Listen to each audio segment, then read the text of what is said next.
예, 오늘 함께 나눌 하나님 말씀은 제목은 교회의 씨앗이라는 제목입니다.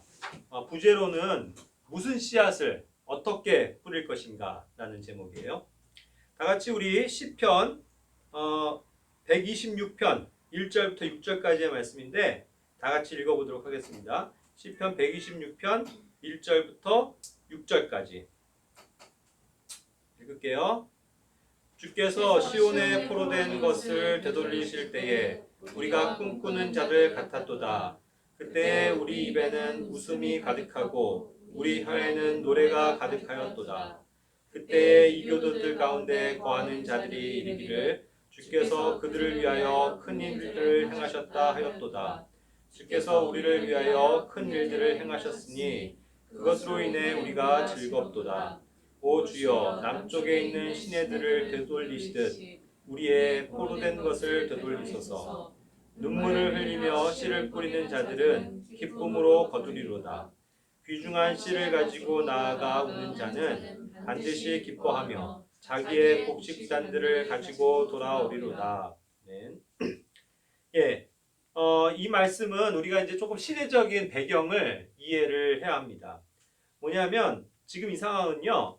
이스라엘의 역사를 우리가 봐야 되는데 이스라엘이 이제 멸망을 당했습니다.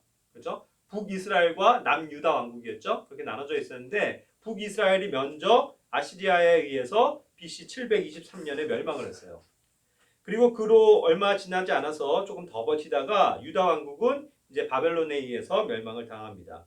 그래서 이제 BC 588년에 성전이 파괴되고 또 그들이 이제 그 시점에 다들 포로로 잡혀가게 되죠. 그래서 이제 바벨론에 많은 사람들이 굉장히 많은 사람들이 포로로 끌려가게 되었고 그 원래 땅에는 얼마 되지 않는 사람들만 남아서 있게 되는 그러한 사태가 벌어지죠.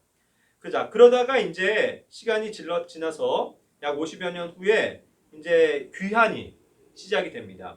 첫 번째 1차 귀환이 이제 스룹바벨에 의한 귀환으로서 BC 538년에 이루어지고 2차는 조금 더 지나서 BC 457년에 에스라를 중심으로 해서 이제 2차 귀환이 이루어지고요. 그 다음에 이제 조금 시간이 더 지나서 3차 느헤미야가 이제 이 땅으로 귀환을 하게 되는 그러한 과정이 있어요.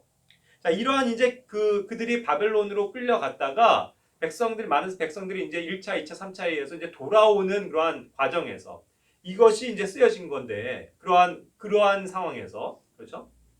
이것이 이제 뭐 정확하게 언제를 뜻하는지 그것은 알 수는 없지만 그러한 어떤 배경으로 우리가 생각을 해볼 수 있다는 것입니다. 예. 자, 그랬을 때 이제 이런 상황이 결국은 굉장히 직접적인 거예요. 그들은 이 땅에 돌아와서 그 황폐한 땅으로 돌아왔을 때 얼마나 기가 막혔을까요? 거기에 경작할 땅도 정말 뭐 제대로 된 땅이 없고 다 망가져 있고 잡초가 달아 있고 막 돌무더기가 돼 있고 그렇죠? 완전 그런 황폐한 땅을 이제 다시 개간을 하고 개척을 해야 되는 그런 과정이 있어요. 그렇기 때문에 이들은 이제 그 황폐한 땅에 서서 이제 땅을 개간하면서 눈물을 흘리면서 씨를 뿌리게 되는 그러한 과정이 있는 거예요. 그래서 이제 그들의 마음이 얼마나 참담했겠습니까? 정말 우리가 그 옛날의 북이 영화를 생각할 때 너무나도 초라하고 너무나도 안타까운 그러한 현실 속에서 그들이 눈물을 흘리면서 씨를 뿌리고 있다는 거예요. 자, 그 말은 뭐냐면 지금 씨를 뿌리기 때문에 그들에게 먹을 게 당장 있어요? 없어요. 굉장히 어려운 가운데서 그들은 간간히 버티면서 하루하루를 연명할 수밖에 없는 처지에 있는 거죠. 이 곡식들이 자라려면 굉장히 많은 시간이 또 필요합니다. 한 해를 넘겨야 될 수도 있어요. 그렇죠? 그러나 그들은 인내하면서 눈물을 흘리면서 그 옛날의 그 시온의 영광을 생각하면서 하나님께서 어쨌든 이 땅에 돌아오게 하셨고 또 하나님께서 이 땅을 다시 회복시켜 주실 것을 기대하면서 눈물을 흘리면서 씨를 뿌리지 않았겠어요? 자, 그러한 상태에 있는 겁니다. 자, 그렇다면 우리에게도 한번 영적으로 적용을 해보자는 얘기예요. 우리도 지금 정말 이 황폐한 땅을 살아가고 있어요. 광야와 같은 그런 인생길을 우리 많이 비유하죠. 그래요. 우리가 살고 있는 이 지금 현실도 그렇게 녹록한 게 아니에요. 우리는 여전히 핍박 가운데서 살고 있고 세상은 우리를 욕하고 비난하는 그러한 어려움 속에서 살고 있죠. 그렇죠? 그래서 그것이 정말 신앙의 어떤 풍성한 열매를 맺기가 그렇게 좋은 환경이 아닙니다.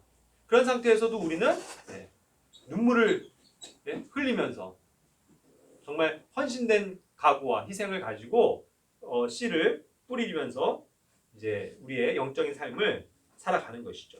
자, 그런 것으로 비유를 할 때 우리는 과연 어떠한 씨를 어떠한 마음으로 그것을 뿌리고 심어야 되겠느냐를 말씀드리고 싶은 거예요.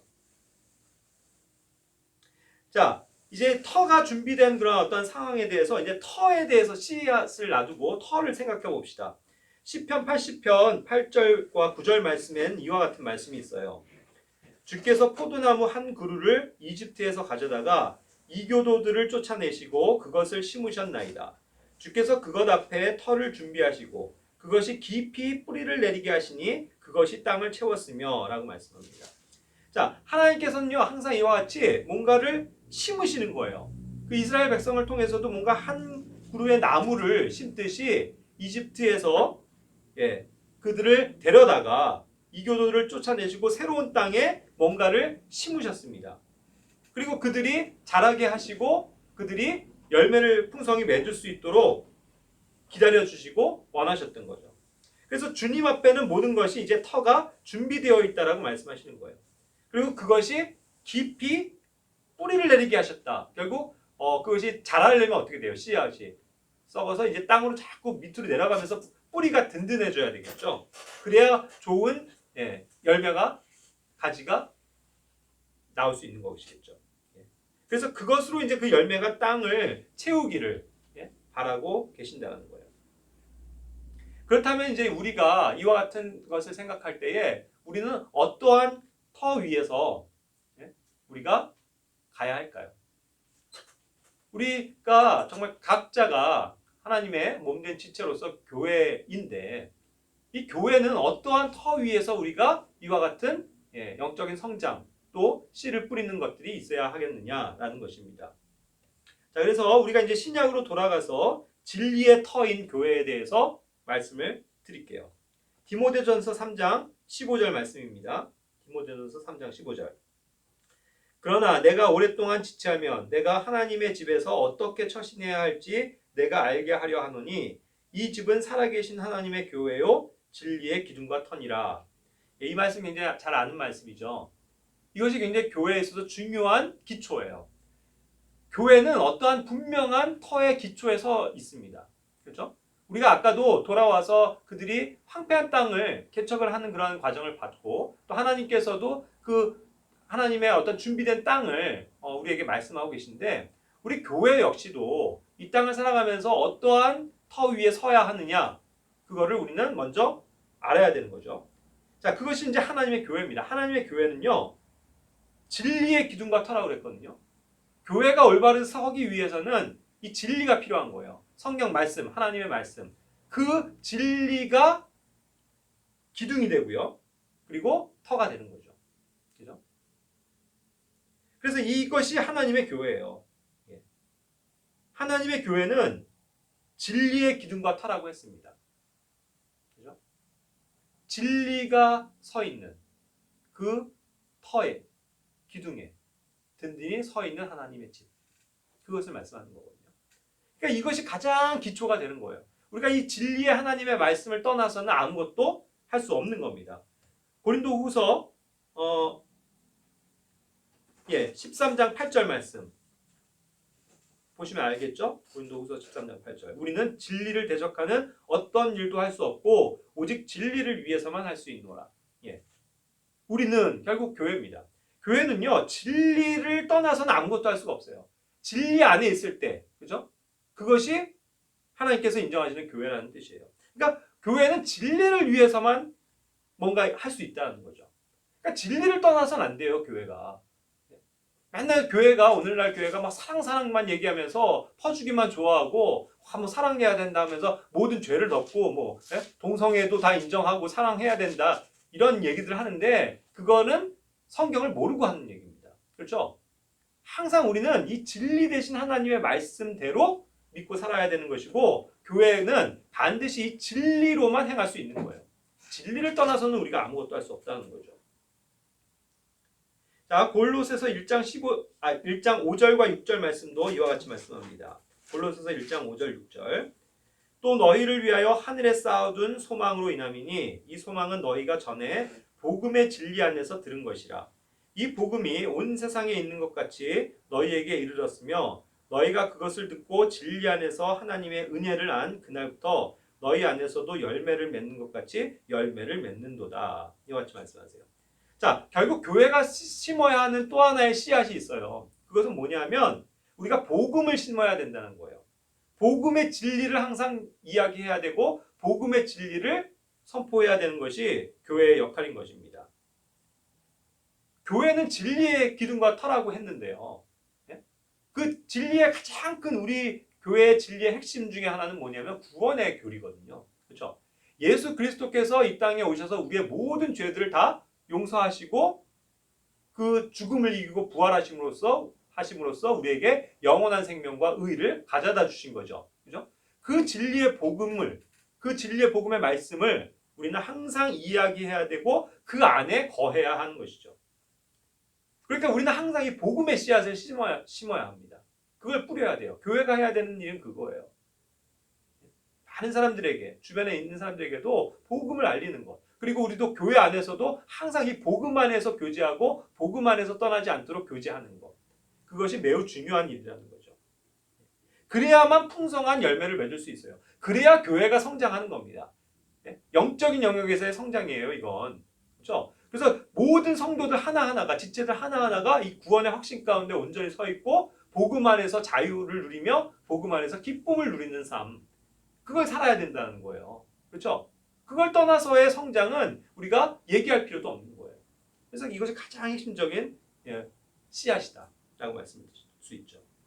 자, 그래서 이제 진리가 중요하다는 걸 말씀을 드리는데 요한복음 8장 32절에 우리가 잘 아는 말씀. 또 너희가 진리를 알지니 진리가 너희를 자유롭게 하리라 하시니라 그랬죠. 우리가 이와 같이 교회가 진리를 알아야 돼요. 진리가 뭔지 그거를 분명히 알아야 우리가 자유롭게 된다는 거예요. 그렇죠? 자유의 반대가 뭡니까? 뭐 구속, 그러니까 혹은 속박, 뭐 이런 거겠죠. 자유가 없는 거. 진리가 없으면 그렇게 되는 거예요. 근데 진리가 있으면 자유로워요. 진리가 있으면 행복해요. 진리가 있으면 항상 떳떳하다고요. 당당하다고요. 그죠? 그러니까 이게 진리 안에서 우리는 자유를 누릴 수 있다. 그러기 위해서 어떻게 해야 되는 거예요? 진리를 알아야죠. 그래서 성경 말씀을 알아야 되는 이유가 여기 있는 거예요. 교회는 항상 진리를 말하고 진리를 가르쳐야 합니다. 그래야만 지체들이 이 진리 안에서 자유를 누릴 수 있어요. 그렇죠? 참 자유는 이 진리로부터 온다는 거예요. 진리는 뭔가를 얽어매고 속박하게 하는 게 아니고 우리를 자유롭게 해방시켜주는 거예요. 주님의 복음이 그런 거잖아요. 그렇죠? 그렇듯이 항상 성경 말씀을 통해서 우리는 진리에 이르러야 된다. 그래야 우리가 자유할 수 있다라고 말씀을 드리는 겁니다. 그리고 또 디모데전서 2장 4절 뒷부분에 있죠. 한번 읽어볼까요? 디모데전서 2장 4절. 그분은 모든 사람이 구원을 받고 진리를 아는 데 이르기를 원하십니다. 그래서 이 진리를 아는 것, 이게 또 중요하다는 거예요. 교회가 항상 해야 되는 것은 이러한 영역을 신경을 써야 된다는 거죠. 하나님께서 원하시는, 우리 인간에게 원하시는 두 가지 영역이 크게 나눠져요. 그것은 첫 번째는 뭐냐면 모든 사람이 뭐예요? 구원을 받기 원하시는 거예요. 그렇죠? 모든 사람이 구원을 받아야 돼요. 거기에 이 목적이 있는 겁니다. 1차적인 목적은. 그런데 자, 이제 예수님을 믿고 구원을 받았어요. 우리처럼 교회가 되었습니다. 그럼 이제 그 다음부터는 뭘 해야 돼요? 두 번째는 뭐냐면 우리가 진리를 알아야 된다고요. 진리를 아는데 이르러야 된다. 그렇죠? 그래서 여기서 to come unto the knowledge of the truth 그랬거든요. 진리의 지식, 진리를 아는 것, 거기에 이르러야 된다고요. 그러니까 우리는 부지런히 성경을 알아야 되고 부지런히 하나님의 말씀을 배워야 되는 거죠. 그렇죠? 그래야만 우리가 완전한 하나님의 사람으로 성장되어질 수 있기 때문이에요. 그래서 교회가 성장해야 되는 것, 교회가 또 중요하게 심어야 되는 그 씨는 뭡니까? 진리예요, 진리. 진리의 말씀. 그거를 우리는 심어야 된다고요. 여러분들 각자가 이 시간에도 나는 무엇을 심어야 할까? 내 인생 가운데 또 내가 교회 안에서 내가 무엇을 뿌리고 어떠한 열매를 거둬야 할까를 생각하시면서 가야 돼요. 그런데 이제 그러한 면에 있어서 가장 중요한 것들은 지금 말씀드리는 이와 같은 것들이라는 거죠. 복음의 진리, 또 하나님의 말씀의 그런 진리들. 그렇죠? 자, 그런데 상대적으로 반대로 이 진리가 없으면 어떻게 돼요? 그러니까 진리가 결핍하면 굉장히 이제 심각한 인생의 문제가 대두가 되는 거죠. 이사야서 5장 13절에서는 이와 같이 말씀합니다. 그러므로 내 백성이 지식이 없으므로 포로로 잡혀갔으며 그들의 존귀한 자들은 굶주리고 그들의 무리는 갈증으로 목마르게 되었도다. 보세요. 여기서 지식이 부족함으로, 지식이 없으므로 어떻게 됐다고요? 그들이 포로로 잡혀갔다. 상반되는 말씀이죠. 아까 그 디모데전서 말씀과 요한복음 말씀과, 그죠? 진리를 알면 진리 안에서 자유하게 돼요. 그런데 여기서처럼 진리의 지식이 없으면 어떻게 돼요? 포로로 잡혀간다고요. 세상의 포로가 된다고요. 다시 이집트의 노예가 된다고요. 그러니까 우리가 진리의 지식에 이르러야 되는 거죠. 그리고 우리가 이와 같이 진리의 지식이 없으면 존귀한 자들마저도 굶주리게 되고 갈증으로 목마르게 된다. 영적인 굶주림과 영적인 목마름이 오게 된다는 거죠. 그러니까 우리는 이 하나님의 말씀의 지식 가운데 항상 교회가 자라나야 된다. 그래서 내가 그런 것들을 배우기 위해서 그 씨를 투자하세요. 그걸 뿌리세요. 그래야 그걸 거둘 수 있어요. 호세아서 4장 6절에서는 이와 같이 말씀합니다. 내 백성이 지식이 부족함으로 망하는도다. 내가 지식을 거부하였으므로 나도 너를 거부하여 내가 나를 위해 제사장이 되지 못하게 할 것이요 내가 내 하나님의 율법을 잊었은즉 나도 내 자녀들을 잊으리라. 지식이 부족해서 어떻게 된다고요? 망한다고요. 여러분들 망하는 거 좋아요? 사업을 하는데 쫄딱 망했다. 좋아요? 시험을 봤는데 이번 시험 쫄딱 망했다. 좋냐고요. 이와 같이 우리가 영적인 영역에서 망하는 거 이거 결코 있어서는 안 되죠. 근데 뭐 때문에 망하냐고요, 사람들이. 지식이 부족해서 망하는 거예요. 자꾸들 오해해요. 뭐 교회 안에서 뭐 아니면 뭐 우리가 신앙생활하면서 뭐 다른 사람들과 교제하고 섬기고 뭐 그런 것들로 뭔가 우리가 흥하게 될 줄 알죠. 근데 천만의 말씀이에요. 1차적인 건 뭐냐면 항상 성경은 가르치는 거예요. 이 성경의 지식, 성경 말씀에 기초하지 않으면 우린 망한다고요. 예? 다들 성경은 읽잖아요. 성경은 보잖아요. 성경 일독했네, 이독했네 하잖아요. 그럼 뭐 하냐고요. 이 성경의 바른 말씀을 이해하고 내가 그 말씀을 대로 사느냐, 그죠? 그 온전한 지식 가운데 내가 행하고 있느냐가 중요하다는 거죠. 그래서 성경을 읽는 게 중요한 게 아니고 거기에서 나의 지식이 돼야 돼요. 이걸 많이들 간과하거든요. 그러니까 우리는 부지런히 성경을 공부해야 되고 배워야 되는 이유가 여기 있는 거예요. 성경 각자들 다 따로 읽으면서 뭐 다 따로 해석하고 다 따로 이해하고 다 따로 각자의 방법대로 살면 무슨 의미가 있어요. 그렇죠? 그러니까 성경이 말하는 올바른 진리를 배워나가는 것, 이것이 가장 중요한 것이다. 언제나 교회는 그것을 등한히 해서는 안 된다라고 말씀을 드리는 거예요. 자, 아모스 8장 11절도 말씀하십니다. 아모스 8장 11절. 주 하나님이 말하노라. 보라, 날들이 이르리니 내가 그 땅에 기근을 보내리라. 그것은 빵으로 인한 기근도 아니요 물로 인한 갈증도 아니며 오직 주의 말씀들을 듣는 것에 대한 기갈이니라. 영적인 기갈, 영적인 고갈 상태, 영적으로 핍절한 상태, 결핍한 상태, 그 기근을 얘기하는 거예요. 그게 우리에게 온다고요. 어떠할 때 오는 거예요? 가장 일차적으로는요, 우리가 주님의 말씀을 듣는 것을 등한히 할 때예요. 하나님의 말씀에서 떠날 때예요. 그렇죠? 하나님의 말씀을 부지런히 읽어야 되는데 읽지 않을 때라고요. 그래서 주님의 뜻을 분별하지 못할 때 우리에게 영적인 기근이 온다는 거예요. 그런 우리가 갈급함과 목마름 가운데 있으면 안 되겠죠. 그러니까 항상 우리는 하나님의 말씀을 신뢰하고 말씀을 가까이 해야 된다. 교회는 그것을 위해서 가장 우선해야 되는 것이다. 그 씨앗을 뿌리는 것이 가장 중요하다. 말씀의 씨앗을 각자에게 심는 것, 뿌리는 것, 내가 그 씨앗을 내 마음에 받아들여서 풍성한 열매를 맺는 것, 그것이 교회가 해야 할 1차적인 씨앗의 의미라고 말씀을 드리는 거예요. 자, 이렇게 이제 주님의 말씀을 듣는 것으로 우리가 이제 가면 마태복음 같은 이제 신약의 하나의 구절이 떠오를 거예요. 각자 마음의 터는 어때야 되는가? 이 씨를 받아들이는 영역에 있어서. 그렇죠? 그것이 씨앗의 비유시라고요. 씨 뿌리는 자의 비유 아시죠? 마태복음 13장 18절부터 23절까지. 다 아시죠? 네? 네 개의 그러한 땅이 있었잖아요. 어떠한 거는 돌밭에 뿌려지고, 어떠한 것은 가시나무들 사이에 뿌려지고, 어떤 건 그냥 길가에 뿌려지고, 그죠? 그리고 어떠한 거는 좋은 땅에 뿌려졌다고요. 그 네 가지의 터를 얘기하잖아요. 아까도 얘기했어요. 그 본론으로 들어가서 원래 읽었었던 구절. 그 땅이 황폐져 있는데 아무데나 씨를 뿌리면 어떻게 돼요? 못 자라요. 그냥 막 잡초가 무성하고 가시나무가 무성하고 돌밭인데 거기다가 막 그냥 씨를 남발해요? 씨 얼마 있지도 않은데 이거 정말 소중한 건데, 그렇죠? 그러니까 어떻게 돼요? 부지런히 좋은 땅을 갈궈야 되잖아요. 이렇게 개척을 하고 그렇게 갖고 땅을 편편하게 다지고 부드럽게 만들고 거기에 도랑을 파고 해가지고 일정 간격으로 잘 뿌려줘야 좋은 열매가 나중에 맺히겠죠. 그렇죠. 그러니까 이 땅의 영역은 굉장히 중요한 거라는 거죠. 자, 그것이 이제 씨 뿌리는 자의 비유인데 그것이 각자의 마음의 상태를 이야기해 주는 거라고 당연히 알고 있죠.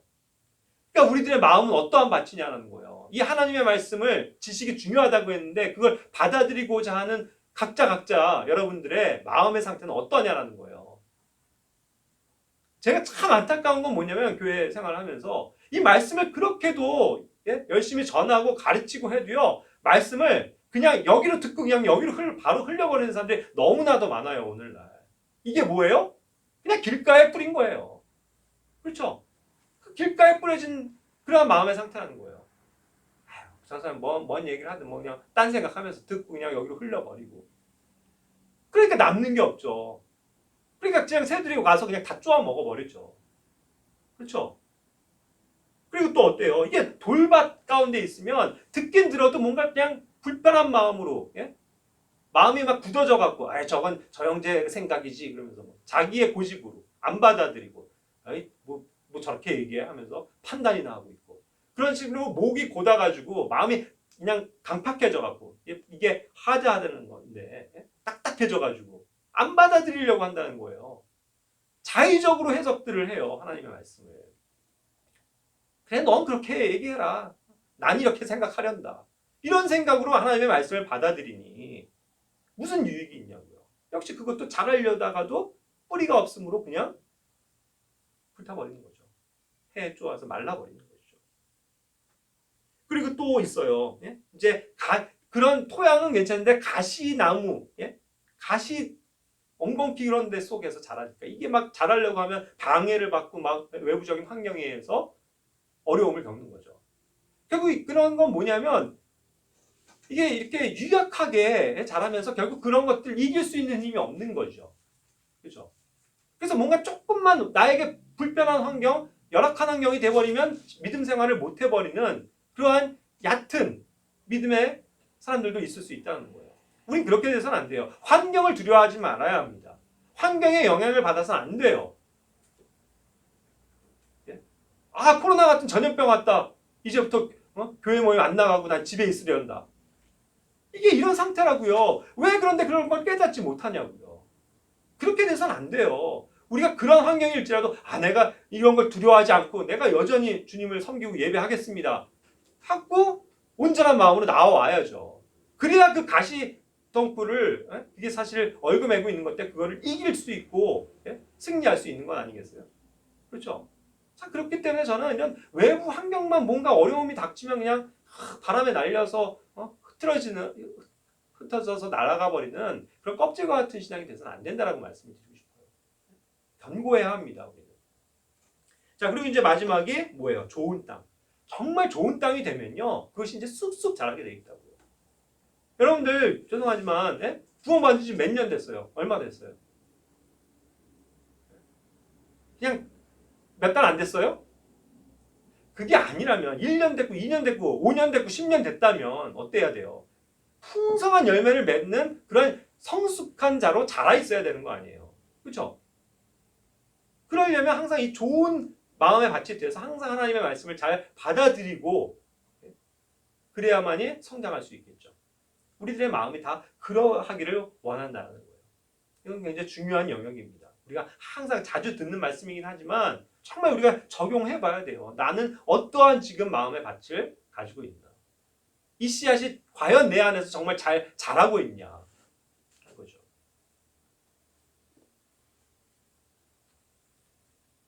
참 이런 면에서 주님께서 안타까워하실 것 같아요. 그 각자의 마음의 터를 보면서. 이사야서 5장 1절 2절에서는요. 주님께서 하나의 포도원을 잘 만들어 놓으셨거든요. 그래서 그것은 열매를 풍성히 낼 수 있는 그런 작은 산이라고 표현하세요. 그래서 최상품의 포도나무를 거기에다 심으셨어요. 이게 이스라엘에 대한 얘기입니다. 그렇죠? 그래서 그들이 정말 영광 받는 민족으로 살아갈 수 있도록 다 만들어 놓으셨거든요. 그래서 그 포도원에서 좋은 포도나가 나오기를 바라셨는데 마지막에 뭐라고 했어요? 그것이 들포도를 내었도다. 열매가 제대로 맺히지 않았어요. 엉뚱한 걸 맺어버렸어요. 정말 그 최상품의 포도를 맺히기를 원했는데 들포도 같은 아무짝에 쓸모도 없는 그러한 열매들이 다 맺히고 있다는 거죠. 우리가 그러한 상태가 돼서는 안 될 것 같아요. 자, 그러한 것은 또한 예레미야 12장 2절의 말씀처럼 주께서 그들을 심으셨으므로 참으로 그들이 뿌리를 내렸고 그들이 자라서 참으로 열매를 맺나니, 그렇죠? 이와 같은 순서로 이르러야 되는데 그들이 뭐예요? 중간가져서 입으로는 주와 가까이 있으나 속 중심에서는 멀리 있나이다. 풍성한 열매를 맺어야 되는데 우리의 마음이 다른 데 있다고요. 딴 데가 있다고요. 정말 주님과 가까이 하는 그러한 삶을 살아야 되는데 속 중심으로부터 입만 저는 하나님 사랑합니다. 저는 하나님을 경배합니다. 그러고 있는 건 아닐까요? 그래서 우리는 이런 말씀을 보면서 우리는 과연 어떠한 마음의 밭으로 준비되어져야 되겠느냐, 그것을 말씀드리고 싶어요. 자, 그리고 이제는 그 씨앗에 대해서요, 그걸 나에게 한번 적용을 해봅시다. 내가 그 하나의 씨앗이라면 여러분들은 어떻게 해야 돼요? 우리는 어떻게 해야 합니까? 우리가 잘 알듯이 요한복음 12장 23절 24절 말씀은 예수님이 자신을 말씀하시는 거죠. 한 알의 밀이 땅에 떨어져 죽지 아니하며 홀로 남거니와 죽으면 많은 열매를 맺느니라. 예수님 자신을 설명하시는 거예요. 예수님의 죽음을 얘기하는 거라고요. 예수님의 희생이에요. 한 알의 밀알로서 주님께서는 뭐요? 이 땅에 떨어져서 썩어서 죽으시겠다는 거죠. 그렇죠? 그럴 때 그 한 밀알이 나중에 자라서 풍성한 열매를 맺게 되는 건 아니에요.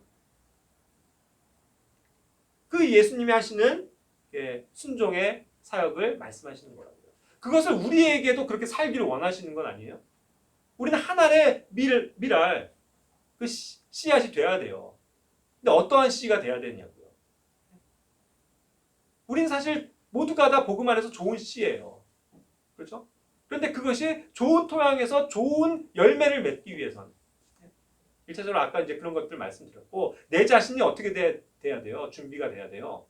죽을 준비가 돼야 돼요. 죽을 준비가 돼 있어야 돼요.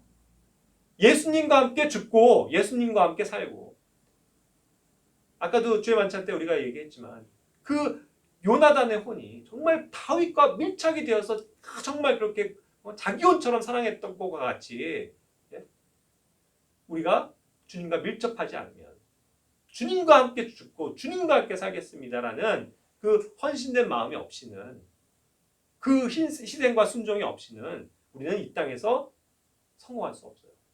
제가 말하는 성공은 뭐예요? 풍성한 주님이 원하시는 열매를 맺는 거잖아요.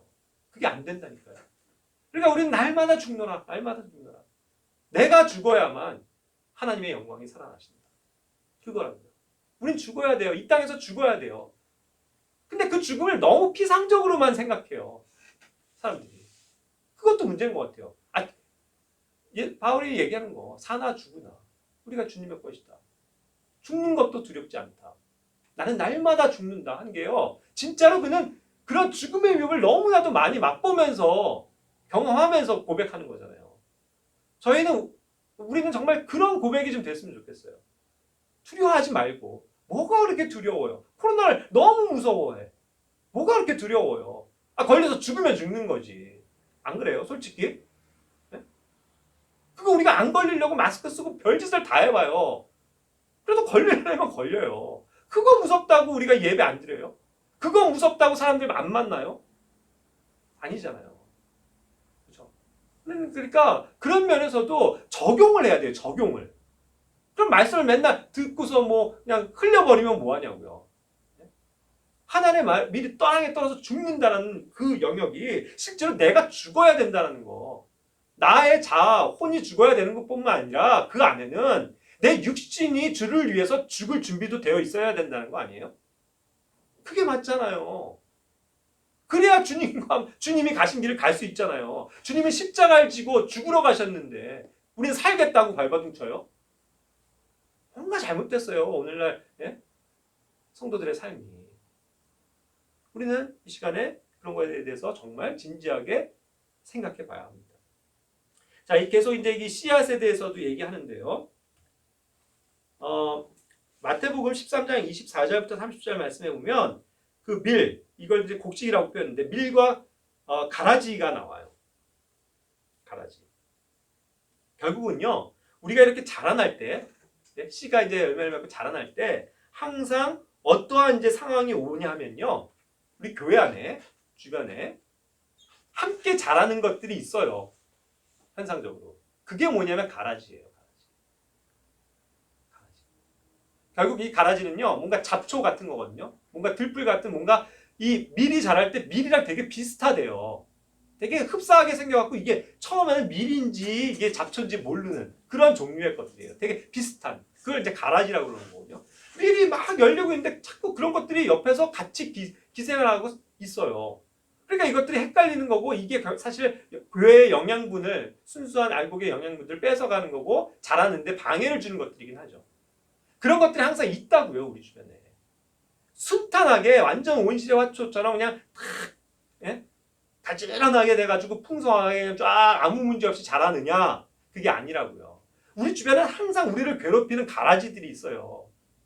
그것이 우리의 가족이 될 수도 있고요. 우리의 친구가 될 수도 있고 우리의 직장 동료들이 될 수도 있고요. 그죠? 우리의 이웃들이 될 수도 있다고요. 그리고 심지어는 교회 안에도 우리의 믿음을 오히려 저해하는 그런 거짓 형제들도 있을 수 있고요. 이단 교리가 들어올 수도 있고요. 항상 그래요. 그런 위험 속에서 우리는 신앙생활을 하는 거라고요. 그게 교회의 모습이에요. 현 상황이라고요. 그러나 그런 것도 우리는 감사히 여겨야죠. 그러면서 그것 안에서 우리가 성별되고 구별될 줄 알아야 돼요. 그렇죠? 그게 있다고 해서 이 곡식이 자라남을 포기해서는 안 되는 거잖아요. 자라나야 되잖아요. 그렇죠? 그러고서 나중에 주님께서 어떻게 하시는 거예요? 놔둬라. 나중에 수확할 때 다 걷어서 그때 다 구분해버리겠다. 그래서 이 가라지들은 다 불태워버릴 거다. 그죠? 그리고 그 알곡들, 곡식들만 모을 것이다. 그러니까 하나님이 하시는 거예요. 그럼 쉬워요. 근데 이걸 우리가 일일이 뽑으려고 하면은 힘든 거죠. 실수할 수 있죠. 그죠? 그러니까 하나님의 방법에 맡기는 거예요. 우린 그러한 현 상황에 있다라고 말씀드리는 거죠. 또 이와 비슷한 걸로 밀과 또 이제 곡식이라고 얘기했는데요. 알곡인데, 그러니까 방금 가라지 말씀드렸고, 누가복음 3장 17절인데요. 여기선 밀과 가라지라는 표현이 아니고 참 여기선 껍질이에요. 껍질. 그렇죠? 누가복음 3장 17절은 껍질입니다. 곧 손에 키를 들고 자신의 타작마당을 철저히 정결하게 하사 알곡은 모아 자신의 곡간에 들이시되 껍질은 끌 수 없는 불로 태우시리라. 알곡과 껍질이에요. 역시 그 알곡도 근데 이제 밀이에요. 지금 밀의 그 씨앗들, 열매들 가지고 얘기하는 거거든요. 실제 알곡인 밀이 있고요. 그거를 저기 하고 있는 껍질이 있다고요. 여기 뭐 잘 알죠. 뭐 콩도 이렇게 나눌 때 콩도 그냥 알맹이가 있고 그다음에 껍질이 있는 거죠. 그걸 분리를 하잖아요. 그런 것처럼 밀이 있고 지금 알곡이 있고 껍질이 있어요. 자, 근데 그거를요. 하나님께서 하시는 일인데 이거를 구분하시는 방법이 뭐예요? 콩 같은 경우는 이제 물로 불리면 이렇게 껍질이 벗겨지죠, 자동으로. 근데 밀은 그런 게 아니에요. 어떻게 해요? 나중에 탁 말린 다음에 키를 들고, 키 뭔지 알죠? 이렇게 옛날 우리 정통 방식에. 그래갖고 이제 거기다 놓고 촥 이렇게 흔들잖아요. 그럼 이게 촥촥 날하면서 바람이 자동적으로 싹 불 때 껍질들은 그 부는 바람에 휙휙휙 날아가는 거예요. 그러고서 알곡만 여기에 촥 남는 거죠. 그 방법이에요. 오늘날 현상이 그래요. 그걸 보셔야 합니다. 오늘날 이런 껍질들은 다 날아가 버리게 돼 있어요. 껍질과 같은 신앙들은 이제 날아가 버립니다. 온라인 예배에 익숙해지면 그냥 그거에 순응해서 파자마 차림으로 그냥 부시 일어나갖고 온라인 보고서 예배 이러한 크리스찬들이 앞으로도 많아질 거라는 거예요. 뭐 귀찮게 그 예배당을 가. 뭐 지금도 좋은데 뭐 이렇게 하면 되지. 그래서 껍질들은 날아가 버린 거예요. 그런 신앙들은 그게 구별이 된다고요. 하지만 알곡들은 어떠 해야 되겠어요? 알곡들은 그렇지 않아요. 주님께서 원하시는 뜻 가운데 있을 거라고요. 그렇죠? 그러니까 오늘날에 이런 부는 어떤 현상들, 파란 불듯이 막 했을 때 다 날아가 버리는 껍질과 같은 신앙이 돼야 될까요? 아니잖아요. 우리가 그것을 생각해 봐야 돼요. 나의 신앙은 뭔가? 내가 이렇게 바람이 부는 대로 요동하고 날아가 버리는 그런 신앙이 아닌가? 우리는 고찰을 해봐야 된다는 거죠. 그런 것들이 외부로 또 오잖아요. 핍박이 오잖아요. 압박이 오잖아요. 그죠? 눈치가 보이잖아요. 그런데도 그거를 내가 개의치 않고 정말 알곡과 같은 그러한 믿음의 본질을 가지고 있다면 우리는 두려워할 일이 없잖아요. 그렇죠? 자, 그래서 이제 우리가 해야 할 일과 하나님이 하시는 일이 있음을 고린도전서 3장 6절부터 15절까지의 말씀에서 보면 알 수 있습니다. 이것도 결국 이제 알곡이 자라나고 또 열매 맺고 하는 그런 과정에서의 하나의 비유예요. 자, 그런데 이제 뭐냐면 바울은 아까도 얘기했지만 복음의 진리가 중요하다고 그랬는데 복음의 진리를 가지고 심은 사람이에요. 그렇게 비유를 하고 있어요, 바울은. 그런데 그거를 또 잘 자라날 수 있도록 물을 준 사람이 있죠. 그게 아볼로예요. 그는 성경에 능통한 사람으로서 성경을 풀어서 그런 것들을 알려주고 해석해주고 그들에게 사람들에게 성도들에게 가르쳐 줌으로써 하나님의 말씀 안에 든든히 서갈 수 있도록 해준 기초의 작업을 하는 사람이죠. 그래서 그들은 그러한 기초적인 작업을 한 거예요. 그런데 정작 뭐냐면 자라나게 하는 건 누구의 역할이에요? 그들의 역할이 아니에요. 하나님이시라고요. 우리 인간이 하는 건 우리가 자라게 하는 게 아니에요. 그렇죠? 우리는 그런 자랄 수 있도록 사실 준비시키는 과정이죠. 심는 과정이고 그냥 물 주는 거, 하나님의 말씀으로 세워주는 거, 서로 그래서 하나님의 말씀으로 격려받고 교제하는 거, 그거밖에 없어요. 자라는 건 누가 자라게 하시는 겁니까? 하나님이세요. 그런데 그 하나님에게 그런데 쓰임을 받으려면 하나님이 보실 때 정말 이 사람은 귀하게 잘 자라나야 될 사람이다 라고 여기시는 사람들은 어때야 되겠냐고요. 각자 자기의 위치에서 자기의 보상을 따라 열심히 수고하는 자들일 거예요.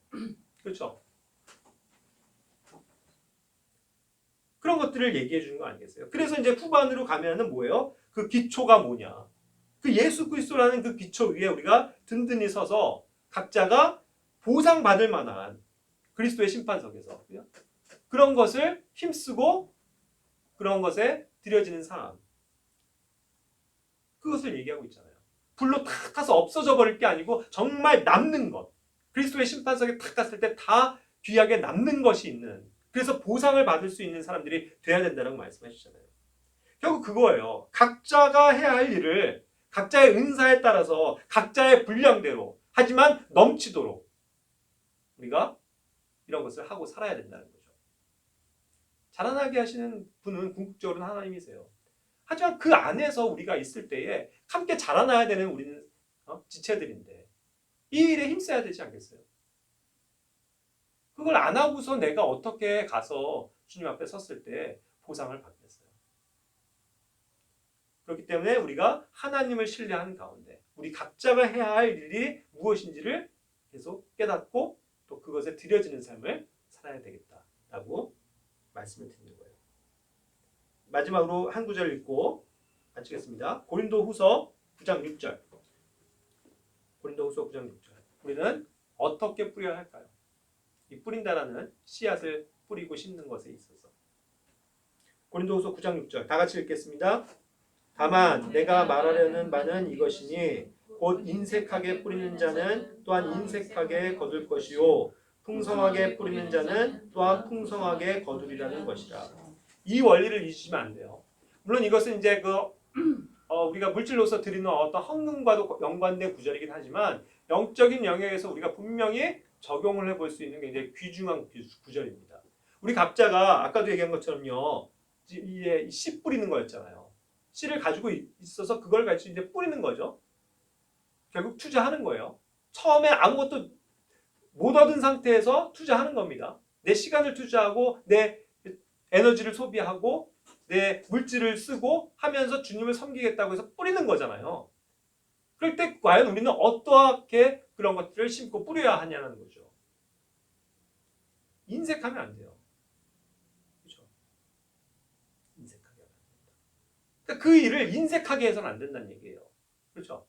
조금 하다가 말고 이 정도면 됐어. 이게 아니고요. 넘치도록 풍성하게, 그렇죠? 내 마음을 다해서 주님을 섬기고 교회를 섬기는 이 일. 그래서 그것에 내가 투자하는 삶을 살 때에 어떻게 되는 거예요? 풍성하게 거둔다고요. 그래야 풍성하게 거둘 수 있어요. 나중에 열매를. 근데 내가 인색하게 했어봐요. 조금만 했다고 쳐봐요. 그러면 그걸 하나님이 받으시겠어요? 그리고 하나님이 그 안에서 풍성한 열매를 우리가 맺히도록 하시겠냐고요. 그렇죠? 그러니까 우리가 이런 것들을 생각해봐야 합니다. 우리의 마음 가운데 새겨야 돼요. 각자 숙고해 보셔야 합니다. 여러분, 이제 우리는 교회로서 어떠한 일을 하고 살아야 돼요? 뭐를 뿌려야 돼요? 뭐를 심어야 돼요? 각자에게 한번 그걸 자문해 보시길 바라요. 주님, 저는 뭘 해야 될까요? 뭐를 심어야 될까요? 내가 뭘 할 수 있을까요? 어떠한 씨앗을 어떻게 뿌려야 할까요? 그리고 또 그런 면에서 반대로 적용해서 나는 어떠한 땅이 돼야 될까요? 그래서 하나님의 말씀을 어떻게 받아서 제가 풍성한 열매를 주님께 맺어야 할까요? 이것에 대해서 우리는 고민해 봐야 된다는 거예요. 그것이 정말 오늘날 우리 교회에게 하나님께서 묻고 싶은 그러한 내용일지 모르겠어요. 특히 오늘날 교회들에게. 우리가 정말 성경적인 교회, 그렇게 해서 믿고 살자고 얘기하는 사람들인데 과연 우리는 어떠한 씨앗을 교회 안에서 뿌리고 있습니까?